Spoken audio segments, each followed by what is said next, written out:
आप लोग सोच रहे होंगे कि मैम को क्या हो गया है आज, इंग्लिश छोड़कर क्या मैम साइंस पढ़ाने लगी हैं। मेरा कोई प्लान नहीं है आप लोगों की साइंस की नैया डुबाने का, तो ऐसा कुछ भी नहीं है। साइंस का एक कॉन्सेप्ट हम लोग जरूर उठाने वाले हैं। Hello my amazing Gen Zs and my class 11 students, welcome to science and fun. A very warm welcome to your English session. I am Deepika, your English educator, and I hope कि आप लोग बिल्कुल फिट एंड फाइन हो और peacefully अपनी life spend कर रहे हो। आज के सेशन में हम लोग कवर करने वाले हैं वाटर साइकिल।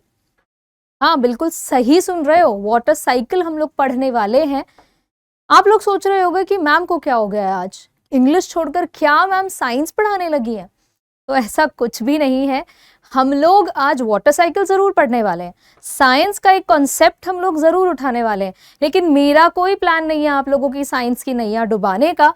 बस आपको वही वाटर साइकिल जिसमें इंक्लूड है आपका evaporation, condensation, precipitation of course, तो ये सब हम एक डिफरेंट तरह से पढ़ेंगे इन अ पोएटिक फॉर्म। जो प्रेजेंट किया है किसने? वॉल्ट विटमन ने। He was an American poet, right. तो आज के सेशन में हम लोग कवर करेंगे the voice of the rain bye vault Whitman, जिसमें साथ साथ हम लोग क्या करने वाले, line by line explanation, poetic devices और इस चैप्टर के इंपॉर्टेंट क्वेश्चंस जो एग्जाम में घुमा फिरा के वही पूछ लिए जाते हैं। ठीक है, so ready for the session. हम लोग फटाफट से शुरू करते हैं और सबसे पहले जानते हैं इस पोम के पोएट के बारे में। और वो कौन है मैंने आपको बता दिया है, कोई साइंटिस्ट नहीं है। He is a great American poet, his name is Walt Whitman and he is known as the father of free words poetry. अब फ्री वर्ड्स पोइट्री क्या होता है? देखो, आज तक पोम अगर कभी कोई हमसे कहे कि भाई आपको एक पोम लिखनी है, तो उसमें हम लोग लिख देते हैं कि twinkle twinkle little star, how I wonder what you are, kind of a poem. I am not saying कि वो कुछ बुरी है, बट देन एक डिफरेंट हम लोग ओपिनियन अपना बना के चलते हैं कि भाई पोम हो गया तो मतलब राइम जरूर करना है, राइट। लेकिन बहुत से ऐसे पोएट रहे हैं जिन्होंने वो राइम वाला पाथ छोड़कर फ्री वर्ड्स की तरफ ध्यान दिया, जहां पर आप देखोगे कि कुछ ऐसे राइटअप्स होते हैं, कुछ ऐसी पोएम्स होती हैं जहां पर वर्ड्स के एंड में आपको राइमिंग कुछ नहीं सुनाई देगा, राइम कुछ नहीं करेगा, राइट। इसीलिए इस टाइप की पोइट्री को कहा जाता है फ्री वर्ड्स। तो वॉल्ट विटमन ने हमारे सामने जो ये पोएम प्रेजेंट की है, it is an example of a free words poetry. 1 marker question यहां से बन जाता है। ओके, आपके जो एमसीक्यू बेस्ड क्वेश्चंस होते हैं तो इधर से आप एक ले सकते हो, प्लस जो 1 मार्कर होते हैं। Now his deeply emotional, spiritual and nature based poems appeal to poetry lovers all around the world. तो देखो, अब क्योंकि टाइटल से आप समझ गए हो कि हम बात करने वाले हैं the voice of the rain, यानी कि रेन के बारे में इस पोएम में हम पढ़ेंगे, जो कि एक नेचर का एलिमेंट है। तो आप समझ सकते हो कि जो पोएट हैं हमारे, वो नेचर लवर हैं। डेफिनेटली नेचर के एलिमेंट्स उनको बहुत इंस्पायर करते हैं। ओके, और कौन से पोएट्स हैं जरा मुझे बताओ कमेंट्स में फटाफट से। हो सकता है आपने इस सेशन में पढ़े हो, या आपने कभी पास्ट में पढ़े हो, या आउट ऑफ योर सिलेबस आपने कभी पढ़ा हो, तो आप मुझे डेफिनेटली वो नाम बताओ अगर आपको पता है कोई ऐसा पोएट जो जिनका इंक्लिनेशन नेचर की तरफ थोड़ा ज्यादा है, जिनको नेचर इंस्पायर करता है अपने राइटअप्स के लिए। Okay, he often turned to nature as a source of inspiration, information and comfort in a world that was becoming increasingly industrialized। तो यहाँ पे जो वॉल्ट विटमन की बात हो रही है कि भाई इनका जो एक इंस्पिरेशन था वो नेचर से इन्हें मिलता था, बिकॉज ओवर डेवलप्ड जब हमारे सिचुएशन आ जाती है कि भाई टुवर्ड्स इंडस्ट्रियलाइजेशन हम लोग जा रहे हैं, तो वहां पर नेचर ही अल्टीमेटली हमें कंफर्ट प्रोवाइड करता है। तो यही आइडियोलॉजी के साथ विटमन ने हमारे सामने प्रेजेंट की है the voice of the rain, जिसमें सबसे पहले हम करेंगे इस पोएम की एक क्विक रेसिटेशन, राइट, बिकॉज आपको पता होना चाहिए कि भाई पोएम में एग्जैक्टली क्या है, किसकी बात हो रही है। फिर हम बढ़ेंगे इसके लाइन बाय लाइन एक्सप्लेनेशन की तरफ। And who art thou, said I to the soft falling shower, which strange to tell gave me an answer, as here translated. I am the poem of earth, said the voice of the rain. Eternal I rise, impalpable out of the land and the bottomless sea, upward to heaven, whence vaguely formed, altogether changed and yet the same. I descend to lave the droughts, atomies, dust layers of the globe, and all that in them without me were seeds only, latent, unborn. And forever by day and night I give back life to my own origin and make pure and purify it. The song issuing from its birthplace after fulfillment wandering, wrecked or unwrecked, duly with love returns, Walt Whitman. Now see, आपने पहला जो देखा इस pome में different एक कि भाई free words poetry है, ठीक है, मैं लिख भी देती हूँ, आपको पता भी चल जाएगा कि ये एक फ्री वर्ड्स पोइट्री है. एंड थोड़ा सा चेंज आप ये भी देख रहे होंगे कि थ्रू आउट तो पोअम आपकी एक सीरीज में है, but then towards the end आप देख रहे हो कि एक स्लाइट चेंज है, विद इन ब्रैकेट्स कुछ पोर्शन प्रेजेंट किया गया है. सो ये जो ब्रैकेट्स है ना, इसका भी अपना एक सिग्निफिकेंस है, आपको मैं बताऊंगी. वीडियो को आपको एंड तक जरूर देखना है, वहां से आप समझोगे कि ये ब्रैकेट जो है क्या ये बस ऐसे ही उन्होंने प्रेजेंटेशन के लिए लगा दिए हैं या फिर इसका भी कुछ इंपॉर्टेंस है, कुछ सिग्निफिकेंस है, राइट. तो हमने पूरी पोएम एक बार रिसाइट कर ली है just to get the flavour of its beauty, तो वो हमें मिल चुका है. अब हम जाएंगे इस पोएम की लाइन बाय लाइन एक्सप्लेनेशन में. तो जैसे ही आपने इस पोएम को स्टार्ट किया पढ़ना, यू रियलाइज्ड कि यार यहाँ पे तो कुछ ना कुछ कॉन्वर्सेशन चल रही है ना, कोई तो है जो बात कर रहा है. सबसे पहला जो हमें इस पोएम से एनालिसिस हम लोग ड्रॉ करते हैं वो यही होता है कि दिस इज अ पोएम जहां पर चल रही है कॉन्वर्सेशन. अब कॉन्वर्सेशन तो होता है ऐसी, आई अंडरस्टैंड कि हम लोग खुद से भी कई बार बातें करते हैं, राइट. मोनोलॉग हम लोगों का चलता रहता है, होता रहता है, लेकिन यहाँ पर दो लोगों के बीच में बात चल रही है. अब वो दो लोग कौन है यहाँ पर, ये हमारा सबसे दो वॉइसेस है बेसिकली, लोग तो नहीं बोलेंगे, ठीक है. आपको यहाँ पर टू वॉइसेस जरूर समझ में आएंगी कि कोई तो है जो बात कर रहा है. Who art thou. और लैंग्वेज जब आप देखोगे इस पोएम में तो थोड़ी सी ना लैंग्वेज जो है वो आर्काइक है. ओके क्या मतलब होता है कि एक ऐसी लैंग्वेज जो बहुत ही पहले टाइम पर यूज की जाती थी. फॉर एग्जाम्पल जैसे शेक्सपियर वाला एक टाइम था, ओके, विलियम शेक्सपियर अगर आपको पता हो, ओके, रोमियो जूलियट, हेमलेट, मैकबेथ, ये सारे जो वर्क्स हैं वो विलियम शेक्सपियर के हैं. तो उस टाइम पर जो एक लैंग्वेज यूज होती थी आर्केइक, तो वो आपको थोड़ा देखने मिलेगी. फॉर एग्जाम्पल आप देखो, पहला ही देखो, who art thou.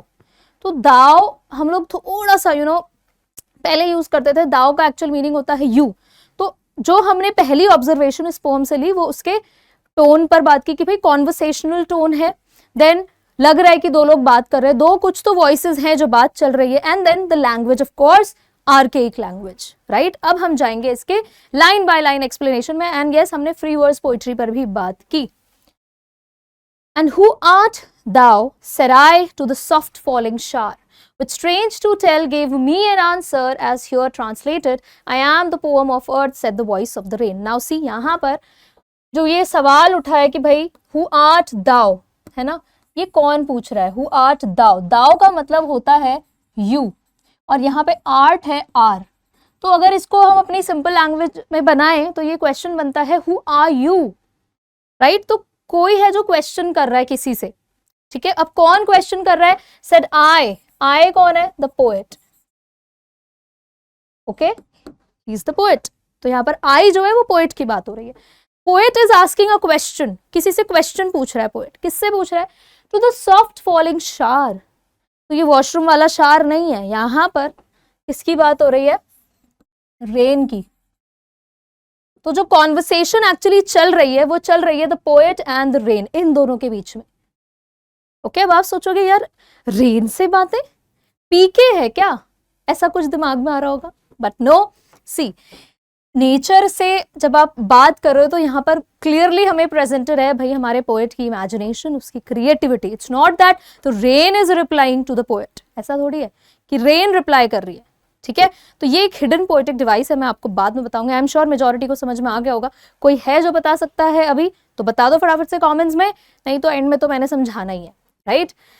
Which strange to tell gave me an answer as here translated. Now the poet says कि मैंने रेन से जब ये क्वेश्चन किया, ओके, कि who are you, strange to tell. Now this is something extremely strange. ये बहुत ही अजीब बात है. स्ट्रेंज क्या होता है, स्ट्रेंज होता है जब कुछ अलग और अजीब हो जाता है ना, कि यार ये कैसे हो सकता है, how is it even possible. क्या वो था, किस बात को यहाँ स्ट्रेंज टू टेल, ये इंपॉर्टेंट है, क्वेश्चन पूछ लेते हैं कि भाई क्या बात थी जो स्ट्रेंज थी। तो स्ट्रेंज यहाँ पर ये बात थी that the rain was replying, the rain gave me an answer, me the poet. The poet is saying कि यार उस रेन ने मुझे आंसर किया, है ना। ऐसा होता है ना, कई बार आप ट्राई कर रहे हो बड़े टाइम से किसी से बात करने का और वो आपको रिप्लाई कर दे यार, आंसर कर दे, तो वो बड़ा अजीब हो जाता है, आपको हैरानी हो जाती है यार ये कैसे हो गया, how is it even possible कि मुझे रिप्लाई आ गया।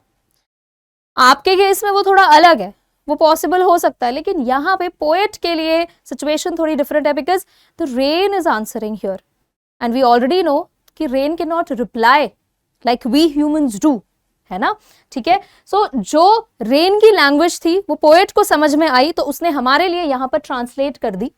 ओके क्या बोला रेन ने, रेन का रिप्लाई क्या था, this was the response of the rain, right. ठीक है, तो रेन का ये रिस्पॉन्स था। क्या रिस्पॉन्स था, देखो, आई am the poem of earth. तो रेन ने बोला, यहां पर आए कौन है, यहां पर आए कौन है, द सॉफ्ट फॉलिंग शार आप लिख सकते हो। Oh, I'm writing the soft falling shower. The soft falling shower. ठीक है, या आप कहोगे द रेन, ऑफ कोर्स। आपको पता है रेन के लिए भी हैव डिफरेंट वोकैबुलरी, जिस लेवल की, जिस इंटेंसिटी की बारिश होती है उस हिसाब से इंग्लिश में आपको वोकैबुलरी मिल जाएगी। ठीक है, अगर बहुत तेज बारिश है तो आप डाउनपोर लिख देते हो, हल्की फुल्की बारिश है तो ड्रिजल लिख देते हो। अगर किसी और को कुछ और वोकैबुलरी पता है तो भाई definitely you are most welcome, भर दो कमेंट्स में। Okay, so said the voice of the rain, now the rain says that I am the poem of earth. मैं कौन हूं, I am the poem of earth. तो यहाँ पे clearly आप देख रहे हो कि रेन को कंपेयर किया गया है पोएम से। ठीक है, एक कंपैरेटिव एनालिसिस यहाँ पर ड्रॉ है, कंपैरिजन ड्रॉ किया गया है, राइट। अब इस वाले पूरे पोर्शन का मीनिंग क्या है, बहुत ही सिंपल सा पार्ट है। There is a conversation going on between the poet and the rain, एक बातचीत चल रही है। The poet asks the rain who are you, poet पूछता है रेन से कि भाई कौन हो तुम, and the rain replies I am the poem of the earth. Okay, so basically यहाँ पर जब ये बोला गया line I am the poem of the earth, the poet compares a natural phenomena with an intellectual phenomena. तो basically यहाँ पर poet ने एक नेचुरल फिनोमिना यानी कि रेन को कंपेयर किया है किससे, पोएम से। ठीक है, और यहां पर भी एक पोएटिक डिवाइस हिडन है। ठीक है, यहां पर भी एक पोएटिक डिवाइस हिडन है। कौन सा पोएटिक डिवाइस है ये हम समझेंगे बाद में, राइट। आपको पता चल गया होगा। ओके, और जिसको पोएटिक डिवाइसेस वाले पोर्शन में जरा भी प्रॉब्लम है, 12th वाले चैनल पर जाओ, वहां पर आपको 2 वीडियोस मिल जाएंगी पोएटिक डिवाइसेस पर सेपरेटली, बहुत अच्छे अच्छे फनी एग्जाम्पल्स के साथ प्रेजेंटेड है। तो सारा वन गो में आपको पोएटिक डिवाइसेस कवर हो जाएगा। इसी को हम लिटरेरी डिवाइस और इन्हीं को हम फिगर्स ऑफ स्पीच कहते हैं, तो कंफ्यूज मत होना, राइट। तो ये वाला स्टैंजा आई होप आपको क्लियर हुआ। Let us move on to the next part. Eternal I rise impalpable out of the land and the bottomless sea. अब यहाँ पे देखो, अभी इनिशियल पोर्शन में तो हमारी कॉन्वर्सेशन पर बात हो गई, अब वो बता रही है रेन कि भाई मैं कौन हूं। तो यहाँ पर रेन अपने बारे में पूरा आपको एक ओवरव्यू देगी। तो वो क्या बता रही है, देखो यहां से शुरू हो जाता है एक्चुअली में वाटर साइकिल के बारे में। तो वाटर साइकिल के बारे में तो आपने पढ़ा ही होगा। वाटर साइकिल के प्रोसेस में क्या क्या होता है, इवेपोरेशन होता है, देन कंडेंसेशन होता है, and then finally precipitation, right. Water comes back in the form of rain, snow, hail etcetera. ये सब आपने ऑलरेडी पढ़ा है। तो बस इसी का एक पोएटिक वर्जन हम लोग यहाँ पर पढ़ने वाले हैं। देखो यहाँ पर क्या बताती है, the rain that eternal I rise. Now eternal क्या होता है, फॉरएवर, ठीक है, नेवर एंडिंग, जो कभी खत्म नहीं होता। तो ये तो साइकिल चलती ही रहती है, नेवर एंडिंग लूप है ये। ओके, तो eternal I rise, again I is the rain. तो ये कंफ्यूज मत होना कि आई कभी पोएट है कभी रेन है। तो ये रेन बता रही है पोएट को अपने बारे में। आई राइज इम्पैल्पेबल, इम्पैल्पेबल का मतलब क्या होता है, which can not be described. अब ऑब्वियस है, देखो जब पानी जो लिक्विड स्टेट में होता है अर्थ पर अलग अलग वाटर बॉडीज में, वो जब राइज अप यानी वो ऊपर जाता है तो आप उसको टच नहीं कर सकते हो, आप उसको देख नहीं सकते हो। ओके, ठीक है, it can not be described. तो वो इस फॉर्म में ऊपर जाता है, कोई पर्टिकुलर स्ट्रक्चर नहीं होता है, दिखता भी नहीं है कि कैसे जा रहा है वो ऊपर क्लाउड बनने।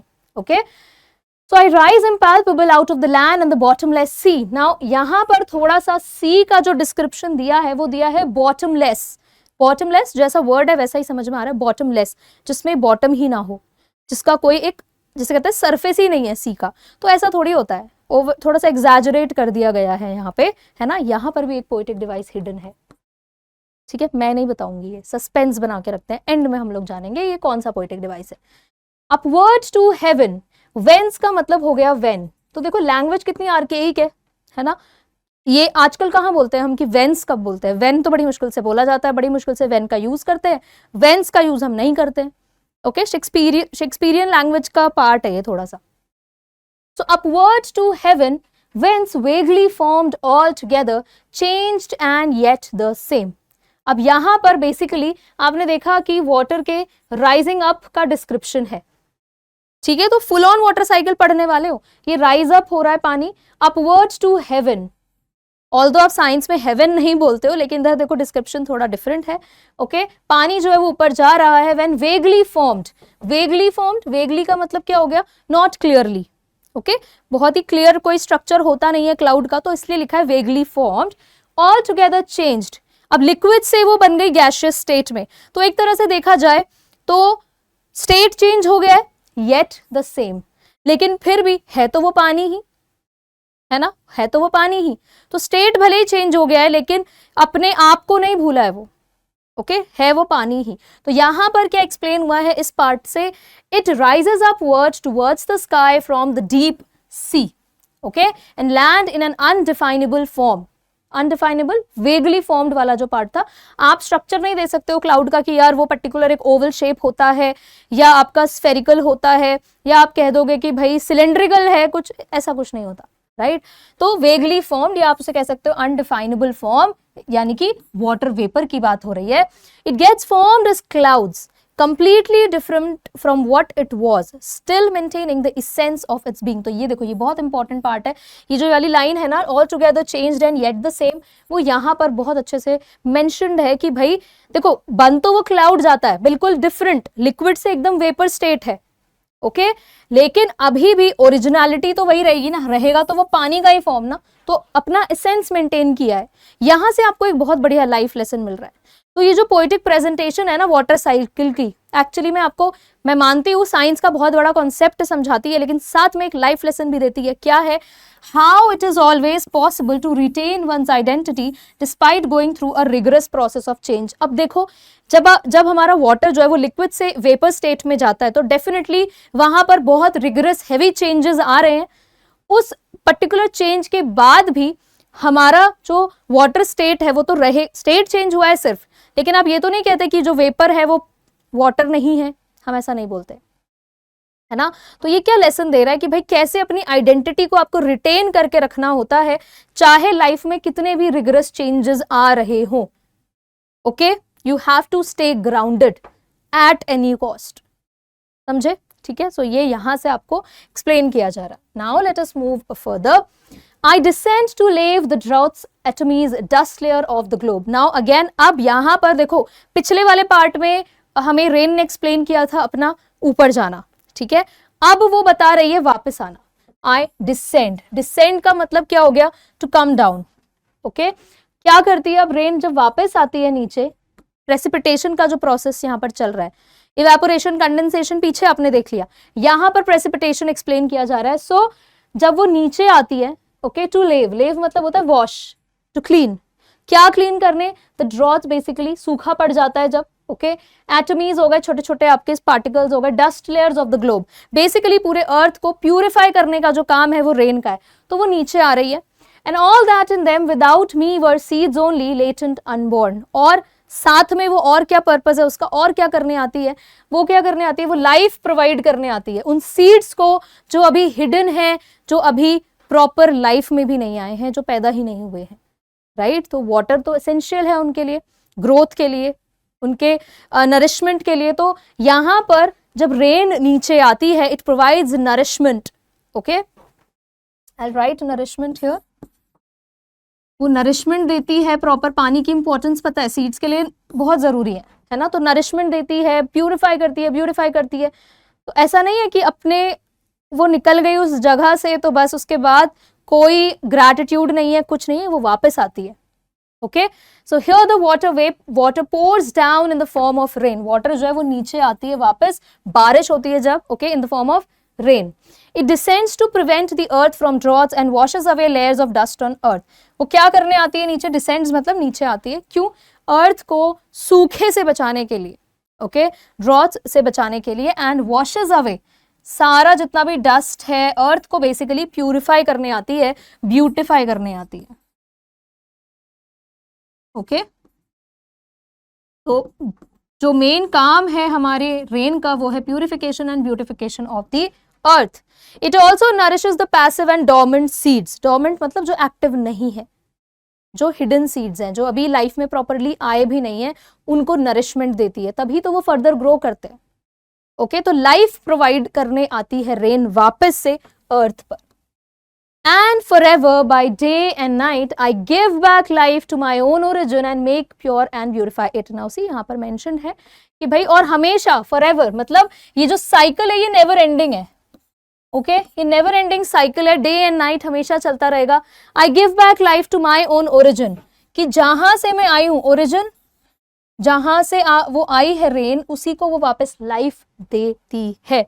ओके, ओरिजिन क्या होता है, the point from which something start, something begins, right. तो उस पॉइंट को वो वापस से लाइफ देती है. जिस सी से रेन ओरिजिनेट करती है उसी को फिर से लाइफ भी तो देती है.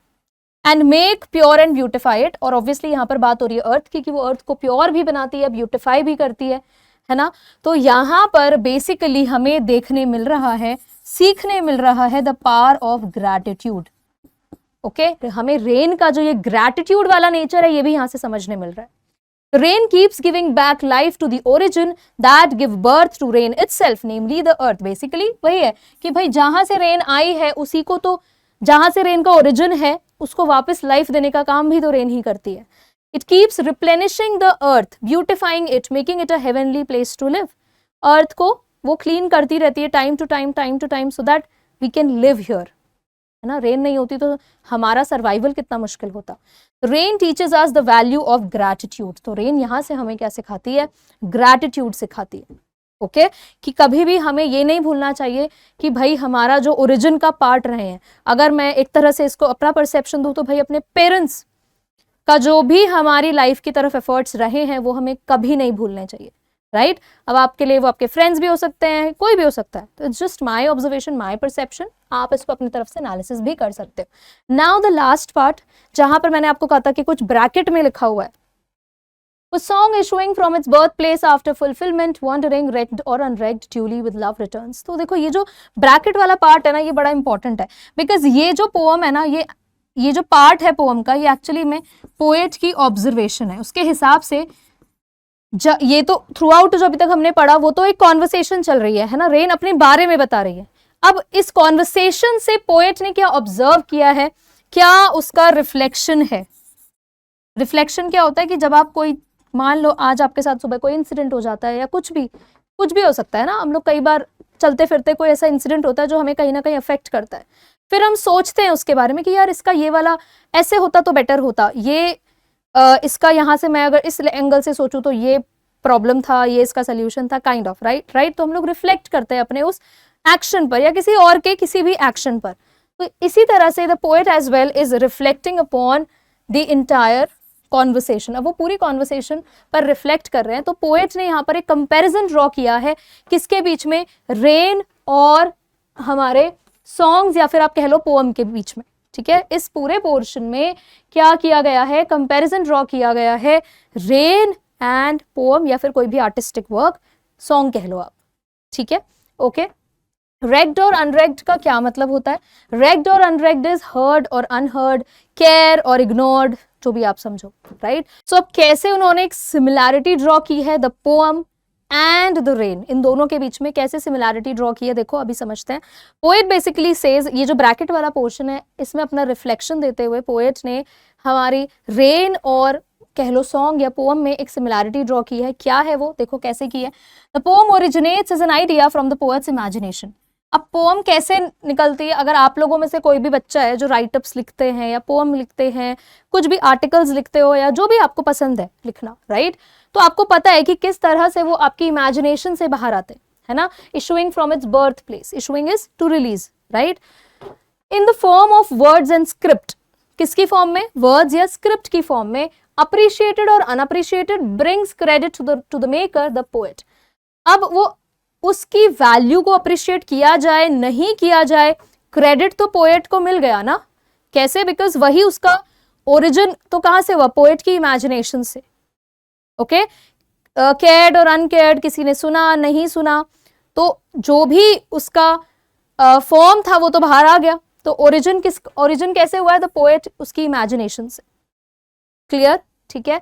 अब ऐसे ही बिल्कुल rain too originates, takes a different form and gives credit to the origin, the earth with due love, बिल्कुल ऐसे ही रेन भी तो ओरिजिनेट करती है, ठीक है, रेन भी निकलती है अपना काम सारा फुलफिल करके, उसका काम था purification and beautification of the earth, okay, dormant seeds को एक्टिव बनाना, सब कुछ वो काम करती है, and then it returns to its own origin, ठीक है।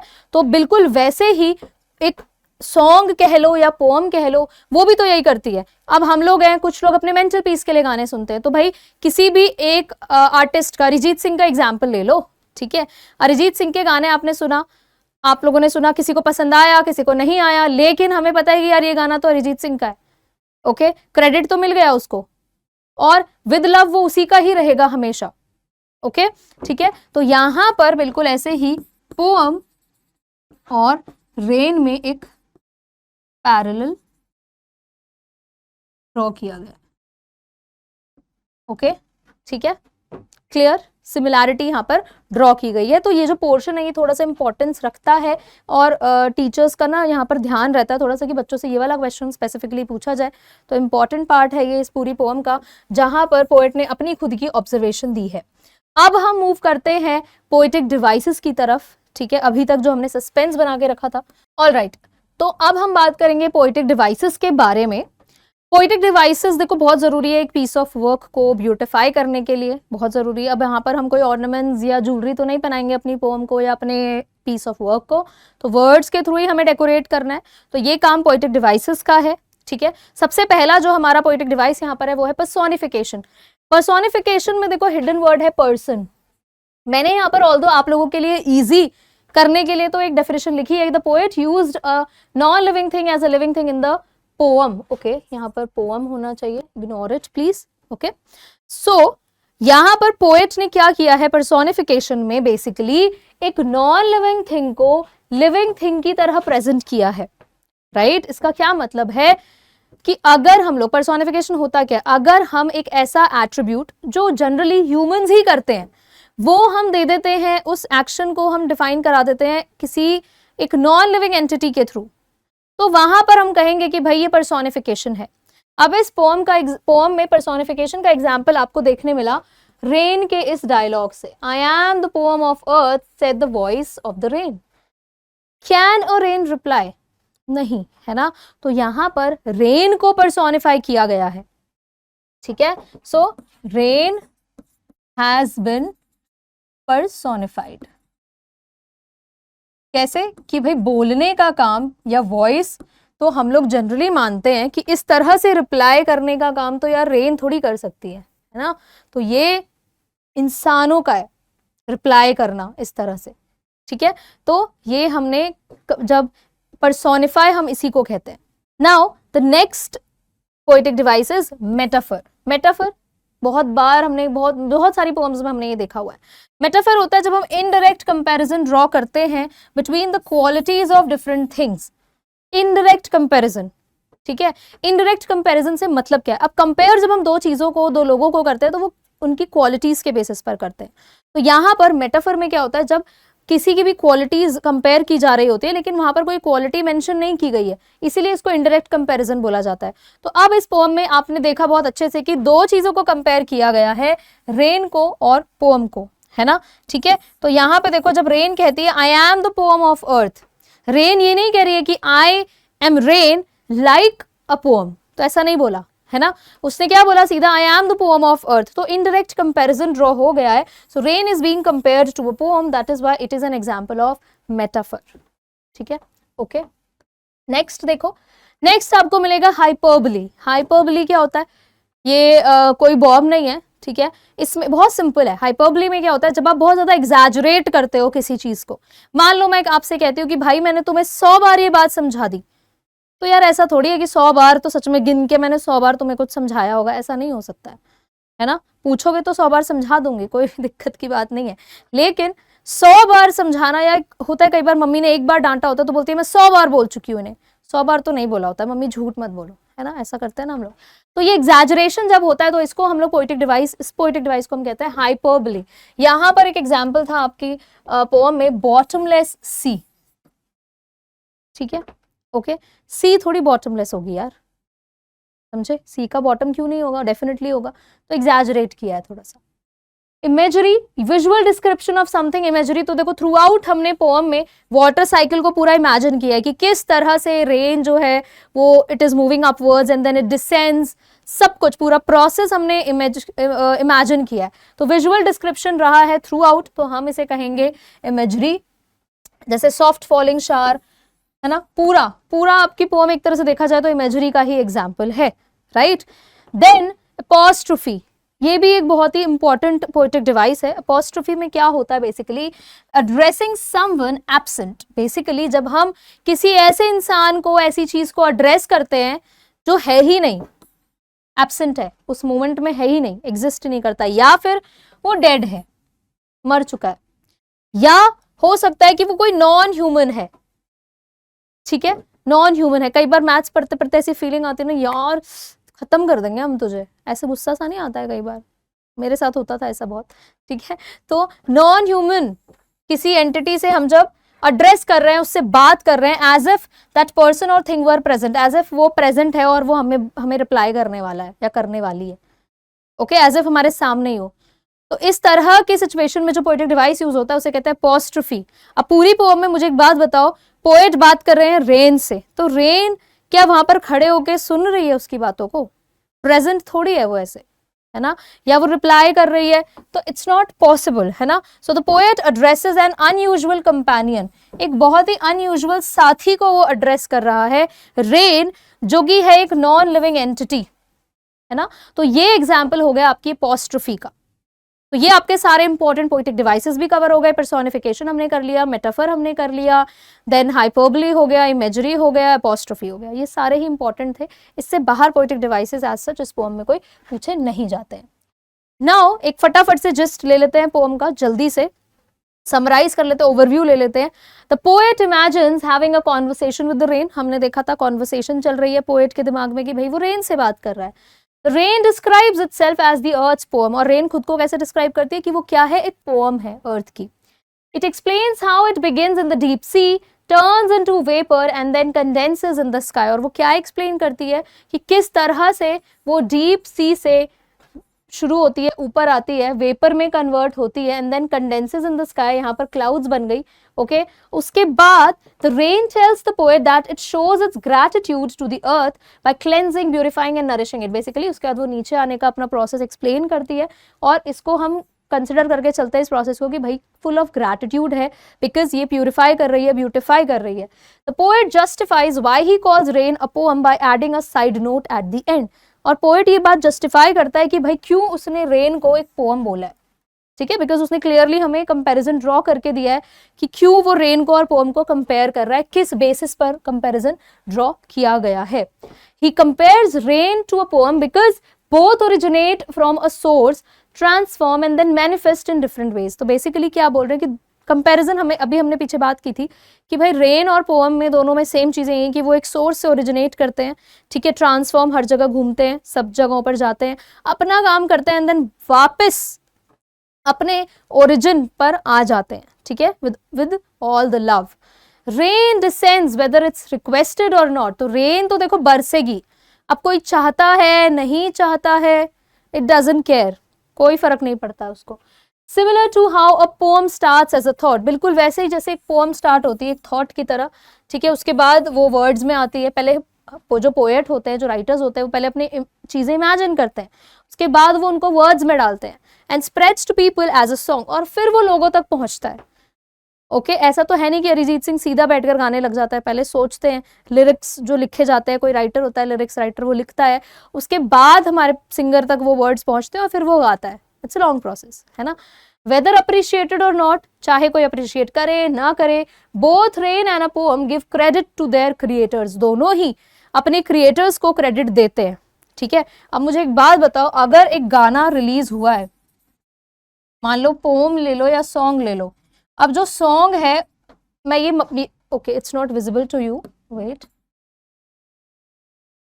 अब कोई सॉन्ग है, ठीक है, या कोई पोएम है, राइट तो अब जब ये रिलीज हुआ है, तो अगर हम ये मान के चले कि भाई इस पोएम की भी कोई, इस सॉन्ग की भी अपनी कोई फीलिंग है ना, किसी को पसंद आए नहीं आए, लेकिन ये तो अपने ओरिजिनेटर को, बेसिकली जिसने इसे बनाया है उसको तो क्रेडिट देगा ही, राइट तो बिल्कुल ऐसे ही रेन का एक्सप्रेस किया गया है कि भाई रेन जो है वो विद लव वापस आ जाती है, filled with gratitude towards it's own origin.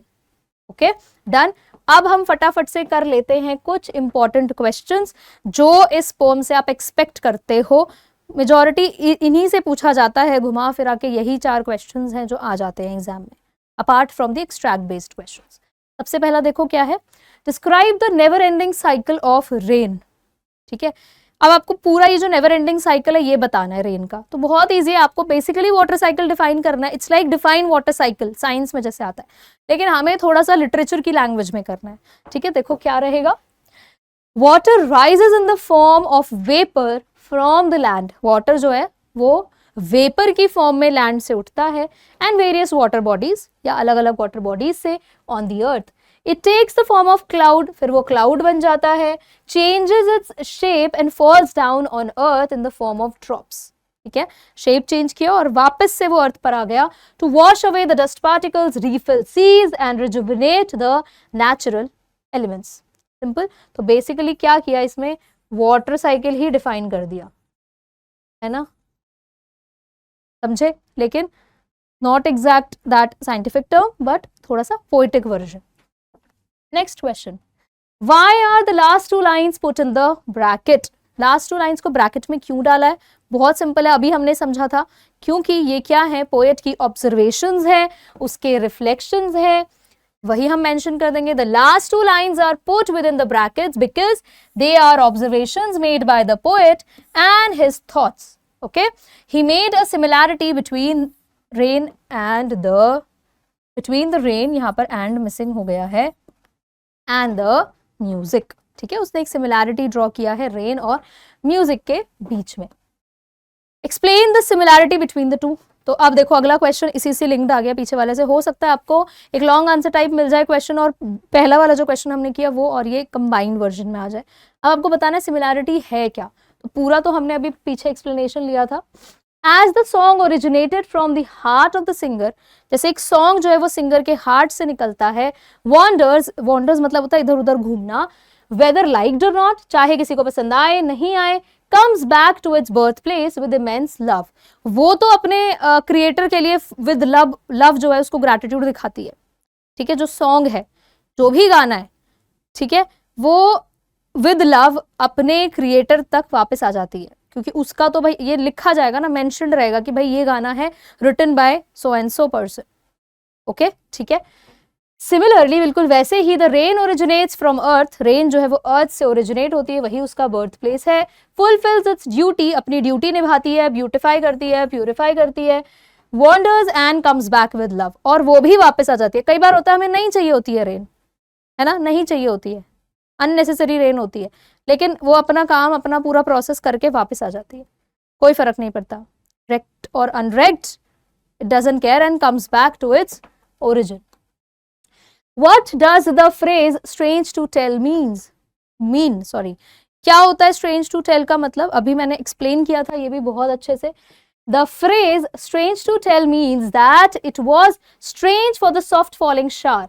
अब देखो यहाँ पर मैंने मीन क्यों बोला, बिकॉज डज है तो उसके साथ वर्ब की आप लोग फर्स्ट फॉर्म यहाँ क्वेश्चन में मिलेगी, लेकिन आंसर में देखो the phrase strange to tell means हम लगा सकते हैं, बिकॉज अगर डू या डज आ जाता है फिर हम लोग अपने वर्ब के साथ एस या एस नहीं लगाते हैं, ठीक है।